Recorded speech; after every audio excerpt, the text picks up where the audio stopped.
But I want to play this and then we're going to get more into it, because I think this is important for women to understand before they make make certain choices. But listen to this. I'm gonna be a negative human being today. I'm so sorry. Like, I have nothing positive to say about myself, which is something I'm working on. It is it's totally a dishonest narrative that men and women want the same things out of life. We don't. We absolutely do not want the same things out of life. In fact, we don't even measure success the same. Like, when I win, I don't feel happy.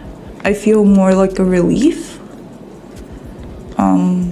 And then when I lose, I feel very sad. Women who are choosing their careers over starting families are finding themselves leaning more onto medicines like Xanax, anxiety-inducing medicines, and depression, because they suspended that time frame where women really should be looking to find a partner and to start a family, because they were instead pursuing their career. I'm just going to be a negative human being today. I'm so sorry. Like, I have nothing positive to say about myself, which is something I'm working on, I think.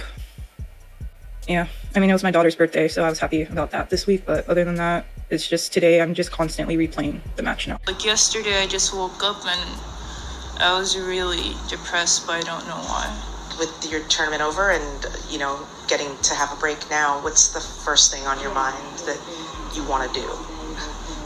Nothing. Her behavior is not shocking to me. It's not shocking to me because there are a lot of women who act out in this way.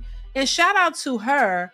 But it's a display of mental health issues right in front of us. You know what I mean?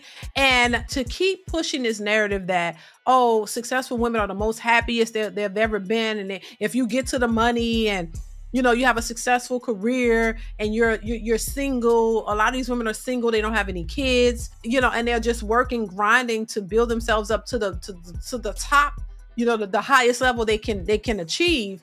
That somehow by doing that, that's going to make you more happier. There are a lot of women out here searching for happiness, searching for just abundance of happiness. All of that goes to show that that is not the end all be all to a woman's happiness. A lot of these women are realizing that once they get to these pristine levels of success that they thought was going to bring them all of this happiness, they find themselves still in a state of depression because they're still not happy. And the one thing that I would say to any woman listening is that happiness is a choice. Simple as that. It's not about how much money you have, how big your career is, how established you are, how much money you can spend, how much you can travel, whatever. All of that is not going to be the key to your happiness. You know what you tend to, as women and as a woman myself, that I can vouch for? One of the things that makes me clearly happy is my family, my children, my husband. The very thing that a lot of these people are walking away from, running away from, the thing that they were told that, oh, women shouldn't be relegated to the home and shouldn't be obligated or feel pressure to have a husband and a family. You need to do things that are going to fulfill your life and build you up and make you have a self sense of purpose, that you matter and that you're this and you're that. And the very thing that they're pushing women towards are the very things that are causing them to be unhappy and depressed. When you look at your kids, you can go hug your children and you can hug your husband and you can look at the fact that you guys are together, that you're building something together, that you see the good and the bad in all of it.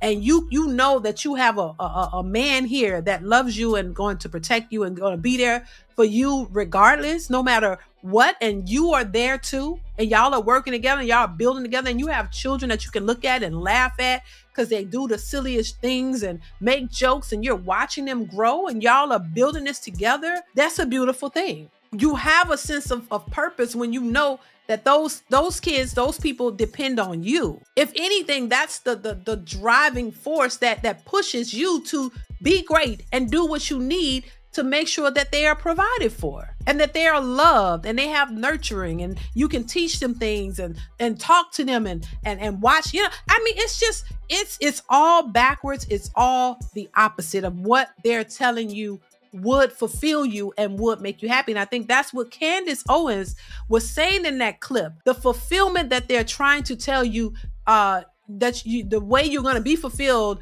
by going out and doing all this, and women are realizing they're not fulfilled in that way. Naomi, Osaka, the only thing that made her happy, and by her own admission, is the fact that it was her daughter's birthday and she get to experience that. But she just seems like she does not have any drive or hope, and she's successful. And then in many cases, and I'm not saying that this was her case, but that women go out and they make a baby with somebody because they want a sense of family. They want to create it, and a lot of times they create it in the wrong way. And when they don't have that, meaning you have that husband there with your kid and y'all are building together, a lot of times that brings on depression. A lot of women try to go out and create the family, in a way that's not conventional. And, it's non-conventional, meaning, if I get the baby, this baby will make me happy. But then you have the man, and then that don't work out, and then you're still unhappy. One of the most fulfilling things is to have a husband and a family.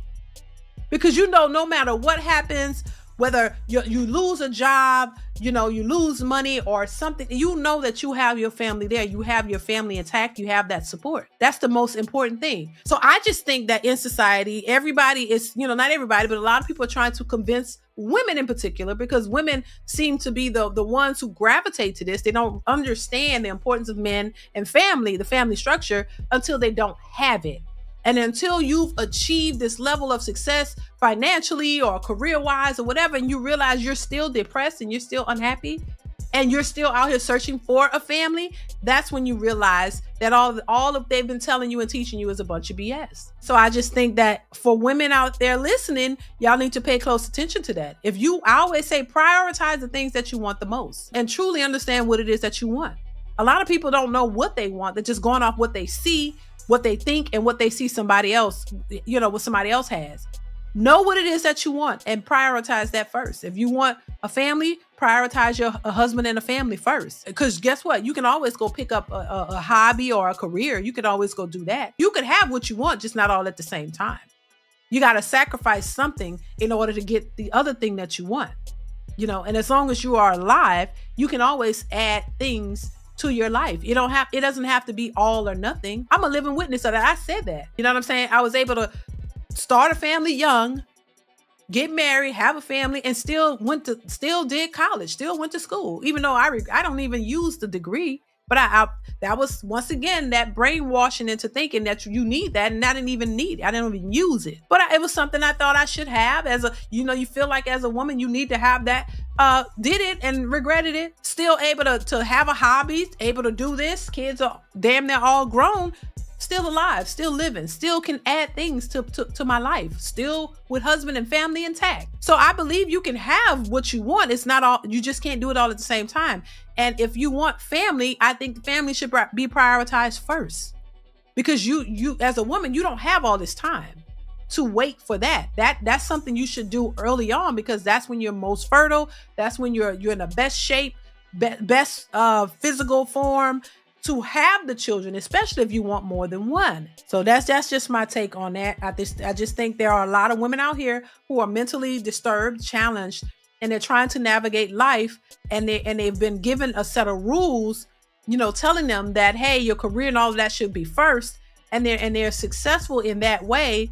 Like Naomi Osaka, she's very successful in what she does, but the lady is traumatized in a sense. She's very depressed. And we don't fully know why, but I know, she went out and met a guy and had a baby thinking that would, suffice. But clearly she had a boyfriend and had a baby. She probably wanted family and wanted to be married and wanted to build that, but it's not going quite the way she thought. And she's only 27 years old. She's young. The whole point to this is, listen, career and money and all that is not the end all be all of your happiness. Figure out what it is that you want and go after it. Stop listening to society telling you what you should be doing. Do what will truly make you happy. And I do agree with Candace Owens when she says family. That is one of the things that really fulfill you and make you happy, by having that family around. No matter what you're going through, no matter what life, brings to you.